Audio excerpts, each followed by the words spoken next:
Ration கடை ஊழியர் ஒருவரோடு நாம் தொடர்பு கொண்டு பேசியிருந்தோம். அவர் அதிர்ச்சிகரமான பல தகவல்களை வெளியிட்டிருந்தார். அந்த காட்சிகளை பார்க்கலாம். இந்த அரிசி இப்படி நல்லா இன்னைக்கு நல்லா இருக்குது. இந்த அரிசி நீங்கள் நாளைக்கு வந்து பாருங்க. இவ்வளோ மூட்டை விலையில அரிசியே போட மாட்டாங்க. நாளைக்கு வந்து பாருங்க. இந்த அரிசி கொஞ்சம் நீங்கள் அள்ளி கூட வச்சுங்க ஒரு பேப்பரில். இதே அரிசி ஒன்று போகிறாங்க மட்டும் பாருங்க, போட மாட்டாங்க. அப்படியே கம்ப்ளீட்டாக பாருங்க. 3-4 பேர் பிக்கப் பண்ணி வச்சுக்கிறானுங்க. டக்குன்னு 5 மூட்டை அனுப்பிடுவாங்க. முட்டைக்காய் எத்தனை தான் இருக்குது, 2 மூட்டை அனுப்பிடுவாங்க. வண்டி 3 வண்டி 4 வண்டி வரும். டக்குன்னு தூக்கி வச்சுருவாங்க.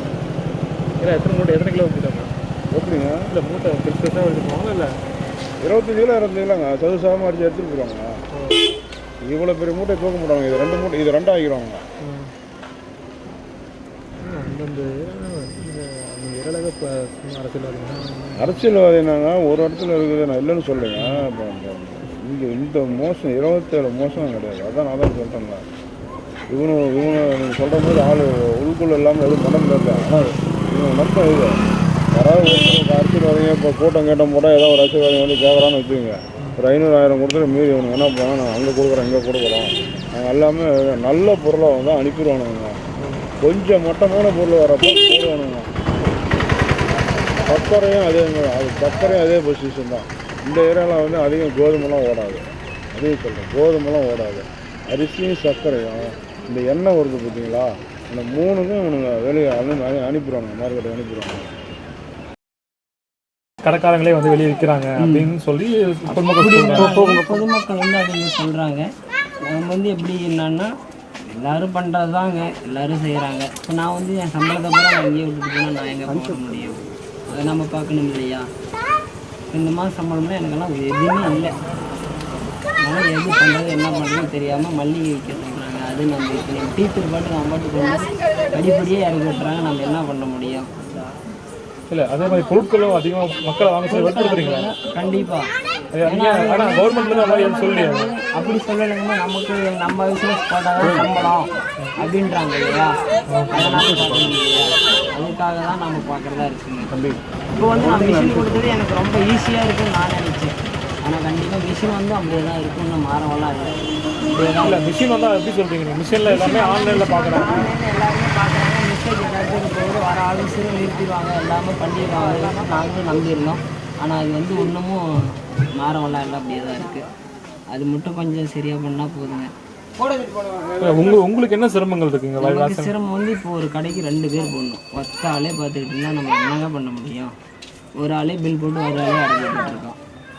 அதுக்காக தான் நான் பார்க்குறதா இருக்குது. நீங்கள் வெளியில் நீங்கள் அரிசி சர்க்கரைலாம் போடுறதுலாம் நீங்கள் என்ன சொல்கிறீங்க? வெளியே நாம்ளே தான் பில் போட்டு நாம்ளே தான் போட்டுக்கிறதா இருக்குது. ஏன் அந்த மாதிரி பண்ணுறீங்க? அப்படிங்கும்போது நம்ம கால் வச்சு நம்ம அவங்களுக்கு சம்பளம் தரணும் இல்லையா? அதுக்காக நாம் என்ன பண்ண முடியும்? அதை நம்ம பார்க்கணும் இல்லையா?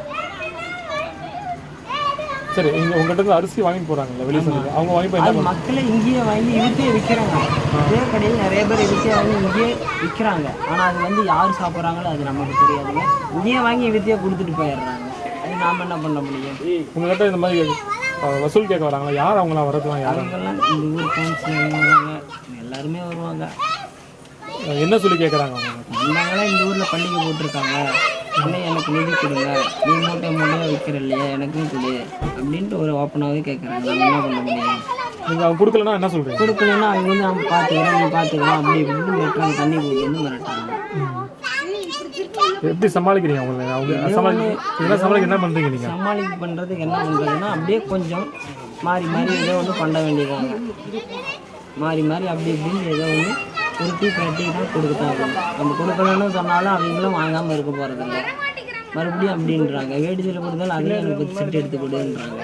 நம்ம எதில் தர முடியும்? ரேஷன் கடைக்காரனா ஒரு மரியாதையே இல்லாத போச்சு. நீ தரடா தாண்டா, நீ ஐயோக்கு நல்லா அப்படின்னு முதற்கொண்டு சொல்கிறாங்க. அது ஏன் சொல்கிறதுக்கான காரணம்? சொல்கிறதுக்கு காரணம் என்னென்னா அவங்க சரியான பொருள் சரியாக நமக்கு வந்து கொடுக்கணும். சரியான பொருள் நமக்கு சரியான டைமுக்கு நம்ம கொடுத்தா நம்ம வந்து ஒரு மிஸ்யூஸ் ஆக மாட்டோம். கரெக்டாக ஒரு மைண்டனாக நம்ம போயிட்டுருக்கலாம். இப்போ வந்து அங்கே வந்து நம்ம சங்கத்தில் இருந்து பேசியிருக்காங்க, எங்களுக்கு எல்லாமே பாக்கெட்டில் போட்டுக்கிறதுன்ட்டு. ஆனால் அது என்ன பண்ணுறாங்களோ அது அவங்களுக்கு தான் தெரியும். சரி, கடைசி இங்கே வர அரிசி சர்க்கரை ஏன் வெளியே போகுது, எப்படி விற்கிறீங்க? அதனால் இப்படியெல்லாம் எதனாலன்னா நமக்கு வந்து இப்போ மூட்டை இறக்கிட்டு போகிறாங்கன்னா நமக்கு பணம் எங்கேருந்துங்க தர முடியும்? அவங்க கவர்மெண்ட்டில் கொடுக்குறது இல்லையா? யாரும் ஒரு ரூபா கூட தர மாட்டாங்க. சரி, அதுக்கான காசு அவங்க கவர்மெண்ட்ல ஒதுக்கிடணும். அதெல்லாம் ஒதுக்கான பழக்கமே கிடையாது. நான் வந்து ஜாயின் பண்ணதுலேருந்து அப்படியே தான் ஓப்பனாக ஓடிட்டே தான் இருக்கு. அப்படியே நானும் பழகிடுச்சு. சில பேருக்கு திட்டு வாங்கினாலும் சரி அப்படியே பழகிடுச்சு. அவ்வளோதான்.